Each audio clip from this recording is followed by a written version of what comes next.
کہ شہباز شریف صاحب کو بالخصوص پچھلے 2-3 سالوں سے ہم جو دیکھ رہے ہیں ان کے ہر سیاسی پہلو میں ایک تجسس ہے، اور کہیں نہ کہیں ایسے ہے کہ لوگوں کو، اپنے ساتھیوں کو، اپنے حریفوں کو، ایون اپنے حلیفوں کو بھی اپنے پیچھے لگا کے رکھیں۔ وہی بات کہ وہ لنڈن چلے جائیں تو ان کا واپس آنا بھی ایک بہت بڑا معمہ ہوتا ہے، پاکستان آ کے قومی اسمبلی اجلاس میں جانا بھی معمہ ہوتا ہے۔ تجسس نہیں ہے، ایک دوغلا پن ہے، دوغلا پن۔ آپ دیکھیں جب میاں نواز شریف وطن واپس آ رہے تھے اپنی بیگم کو چھوڑ کے الیکشن میں حصہ لینے، اور جیل ان کا مقدر تھا، سب کو معلوم تھا کہ وہ اور ان کی بیٹی جو ہے آتے ہی ان کو پکڑ لیا جائے گا، وہ واپس آئے، شہباز شریف کا جلوس ہی پیچھے رہ گیا، وہ پہنچا ہی نہیں وہاں۔ یہ بھی اسی طرح کہ پتہ نہیں ان کو ڈاکٹروں نے تھرمامیٹر لگایا، کہا تھا کہ ٹیمپریچر زیادہ ہو جائے گا آپ کا اگر آپ ایئرپورٹ تک پہنچے۔ اسی طرح اس دوران انہوں نے جی ٹی روڈ والے بیانیے میں بھی شرکت نہیں کی اور کھل کر کہا، تو ان کا ایک الگ پوسچر ہے جس کی وجہ سے ان کی سیاست میرے نزدیک ختم ہوتی جا رہی ہے۔ آپ مجھ سے اگر سوائے اس کے کہ وہ شریف ہیں، اور کیا تو رہا امتیاز ان کا رہ گیا۔ شریف مراد کہ وہ شریف فیملی سے ہیں نظامی صاحب، آپ یہ کہنا چاہ رہے ہیں؟ نہیں، شریف بھی ہیں، شریف فیملی سے بھی ہیں، یہ تو نہ کہیں نا آپ۔ جی اب دیکھیں نا یہ کیا عذر لنگ ہے یار۔ پھر دیکھیں نا، اس سے زیادہ تو میں ان کی عزت کرتا ہوں فواد چودھری صاحب کی، جی کہ انہوں نے شروع سے کہا کہ یار یہ اتنے لوگ انفیکٹ ہو گئے ہیں، یہ علاج جو ہے ورچوئل ہونا چاہیے۔ انہوں نے انکار بھی کر دیا آنے سے۔ اور یعنی یہ بہت بڑی بات ہے کہ اپنے جو قائد ہیں عمران خان، ان کی بات کو جھٹلایا۔ اب سوال یہ ہے کہ کیا شہباز شریف صاحب کی صحت جو ہے وہ ہمیں سب کو پیاری ہے، ان کی جان، لیکن کیا جو باقی پی ایم ایل این کے ایم این ایز ہیں وہ بہت ہی کوئی ہٹے کٹے گوال منڈی کے کوئی باٹیں جو یا کوئی اور صحت مند ہیں جن کو کچھ نہیں ہو سکتا؟ جی میرا مطلب ہے کہ آپ کو خصوصی سلوک آپ سے ہونا چاہیے، حالانکہ جو وہ لیڈر آف دی اپوزیشن ہے، لیکن جس طرح ایم این ایز ہیں وہ بھی ایم این اے۔ ایک نظامی صاحب یہ تو المیہ رہا ہے نا پاکستان میں کہ لیڈرز خود کبھی بھی مثال نہیں بنے، اور لیڈرشپ کے لیے آگے آ کے وہ برابر کا کنٹریبیوشن نہیں رہا۔ نہیں بھائی یہ نہ کہیں آپ کبھی مثال نہیں بنے۔ بھٹو مثال بنے، تختہ دار پہ چڑھ گئے، معافی نہیں مانگی ایک عامر سے، عامر کے سامنے وہ کھڑے ہو گئے۔ اب ان کے مخالفین جو مرضی پروپیگنڈا آج بھی کرتے رہتے ہیں کہ یوں ہو گیا، یہ ہو گیا، وہ ہو گیا، لیکن مثال تو بنے نا وہ۔ آج تک وہ مثال جو ہے اس کا ذکر کیا جاتا ہے۔ پھر ان کی صاحبزادی بے نظیر بھٹو مثال بنی نا کہ انہوں نے پاکستان میں جمہوریت کی خاطر، اس میں تو کوئی انکار نہیں کر سکتا نا کہ لیاقت باغ میں جو ان کا اس میں کوئی انکار نہیں ہے کیوں ہوا۔ ہاں جی تو یہ انہوں نے مثال نہ بنے، لیکن یہ جو پی ایم ایل این والے کی لیڈرشپ ہے، یہ قول و فعل میں بہت بڑا ایک بود ہے ان کے۔ اچھا نظامی صاحب ٹھیک ہے، آپ کی بات بالکل ٹھیک ہے اور میری تصحیح بھی ہو گئی، لیکن یہ پی ایم ایل این اور آپ نے پیپلز پارٹی کا ابھی جو کمپیریزن کیا ہے، اس وقت یہ حالات پی ایم ایل این اور پیپلز پارٹی کے کیسے ہیں؟ کیونکہ شہباز شریف صاحب کے ساتھ تو کوئی جی یہ دیکھیں، زرداری صاحب سے میرا ایک تعلق رہا ہے جی، اور اب جو پوزیشن ہے، آپ نے جو آج کی بات کا پوچھا ہے، آج بھی پرابلم یہ ہے کہ اس سارے سیناریو میں جو کرونا وائرس کے مراد علی شاہ صاحب جو ہیں، ان کی لیڈرشپ جو ہے اور ان کی عزت بنی ہے، ہمیں اضافہ ہوا ہے، اور پیپلز پارٹی کے بارے میں یہ تاثر تھا کہ بالکل ہی ناکارہ لوگ ہیں، ناکارہ پارٹی ہے، وہ بہت حد تک یہ تاثر جو ہے نا وہ دھل گیا، اور اس تاثر کو مزید تقویت پہنچائی ہے P M L A P T I کے وزیر جو ہیں کراچی کے اور سندھ کے، منفی پروپیگنڈا کر کے۔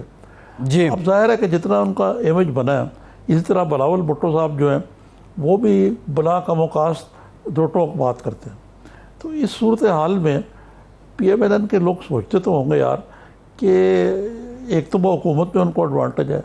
میرا خیال ہے یہ جو اس وقت بھی جو رشتہ ہے نا یہ مطلب ہے کہ خاموش کوائٹ ڈسٹرسٹ کا ہے اور جیلسی کا بھی ہے. جی پیپلز پارٹی اور نون لیگ کے درمیان اس کر پا رہے اور دیکھیں جی میرے نزدیک تو یہی ہے کہ یہ دیکھیں نا تاریخی طور پہ تو نون لیگ اور پی پی پی ایک دوسرے کے متحارب پارٹیاں نا ایک جی ایسا ہی ہے. پی ایم ایل این کا جو وجود ہے وہ ہی مرہون ملت تھا اینٹی پیپلز پارٹی ووٹ کی وجہ سے. جی اور ان میں کامیابی بھی ہوئی. ان کو ضیاء الحق ان کے بابا جانتے اس پارٹی کے. تو آج جا کے جب وہ میاں صاحب نے انقلابی بننے کی کوشش کیا تو جب ان کی مرضی ہوتی ہے انقلابی بن جاتے ہیں, جب مرضی ہوتی ہے وردی پہن کے سپریم کورٹ پہنچ جاتے ہیں میمو گیٹ میں. تو یہ جو دوغلا پن ہے اس کی وجہ سے ایک اعتماد کا فقدان جو ہے نا وہ بڑا ضروری ہے. اور آپ دیکھیں یہ کہ زرداری صاحب نے تو بالکل رائٹ آف کر دیا ہوئے نواز شریف کو. نواز شریف نے بڑی ملنے کی کوشش کی ان سے جب ان کی جب وہ بائی پاس کروانے کے لیے گئے تھے اس زمانے میں. زرداری صاحب ان کو ہاتھ نہیں آیا اور ابھی بھی انہوں نے اپنا رابطہ رکھا ہوا. لیکن اس کے باوجود میں یہ داد دوں گا پیپلز پارٹی کے کہ یہ نہیں ہے کہ انہوں نے دل کو لگا لیا ہے پی ایم ایل این کے طرف سے پیٹھ میں چھرا گھونپنے کو. وہ تعاون دونوں پارٹیز کے درمیان جاری ہے کیونکہ ان کا ایک مشترکہ جو سیاسی دشمن ہے وہ پی ٹی آئی ہے. ٹھیک ہے. اچھا نظامی صاحب ایک اور معاملہ جو چینی تحقیقاتی کمیشن ہے, سابق وزیر اعظم شاہد خاقان عباسی اور خرم دستگیر صاحب جو ہیں سابق وفاقی وزیر وہ پیش ہوئے اس کمیشن کے سامنے. شاہد خاقان عباسی یہ کہتے ہیں کہ جب تک موجودہ وزیر اعظم عمران خان صاحب اس کمیشن کے روبرو پیش نہیں ہوتے تو اس کی رپورٹ کو کوئی سیٹسفیکٹری یا تسلی بخش قرار نہیں دیا جائے گا. جبکہ اسد عمر صاحب کہتے ہیں کہ وزیر اعظم کی جگہ میں پیش ہوں گا, مجھے یہ کمیشن بلائے, میں چینی سے متعلق یہ ساری باتیں بتاؤں گا. اب یہ کیا جی وزیر اعظم کو وائس رائے تو نہیں ہے کہ وہ نہیں آ سکتے. اسد عمر ان کی جگہ پیش ہوں گا. قومی اسمبلی میں شاہ محمد قریشی ان کی جگہ پیش ہوں گے. تو خواجہ آصف شہباز شریف کی طرح پیش ہوں گے. تو یہ جو ہماری لیڈرشپ ہے یہ ایک تو اپنے آپ کو بہت ہی کوئی یہ پرائم منسٹر لیڈر یہ عہدے جو ہے نا آپ قومی اسمبلی میں برابر بیٹھے ہوتے ہیں سب, اسی لیے نہیں آتے ہمارے حکمران وہاں, وہ اوائڈ کرتے ہیں. لیکن اس کے ساتھ ساتھ میں کہتا جاؤں کہ عمران خان کی تو کوئی شوگر مل نہیں ہے, وہ کس لیے پیش ہوں. غالباً ان کا اشارہ اس طرف ہے کہ شوگر ایکسپورٹ کرنے کی جو اجازت ہے وہ کابینہ نے دی ہے, واچ پہ دی گئی. جی کابینہ نے دیا. کابینہ دی, کابینہ کے پرائم منسٹر ہے نا. جی کابینہ خالی تو نہیں ہے نا. کابینہ تو اس ملک میں انگوٹھا چھاپ ہوتی ہے نا بھائی. جی کابینہ جی یہ وہ کابینہ تھوڑی کوئی. تو صرف میں پھر فواد چودھری صاحب کو داد دوں گا کہ کابینہ میں ہوتے ہوئے بھی وہ بات کر جاتے ہیں جو اپنے ان کے دل میں ہوتی ہے. تو مقصد یہ کہنے کا ہے کہ یہ معاملات جو ہیں اس میں آج عمران خان صاحب کو اگر وہ بلائیں تو ان کو ضرور پیش ہونا چاہیے. آج کل وہ کیا آپ نے ابھی کہا اسد عمر صاحب ایک زمانے میں بالکل آؤٹ تھے, ان کو بیچارے وزیر منصوبہ بندی اب بنے ہوئے ہیں, لیکن اس وقت وہ جہانگیر ترین صاحب کی جگہ وہ لے چکے ہوئے ہیں. ہر طریقے سے وہ ہیں اور جہانگیر ترین کے آپ کو پتہ ہے کہ بدترین شدید مخالف. جی ٹھیک ہے. نظامی صاحب پروگرام کا وقت ختم ہو گیا. آپ کا آج کے پروگرام سے اتنا ہی. فیصل عباسی کو اجازت دیجیے.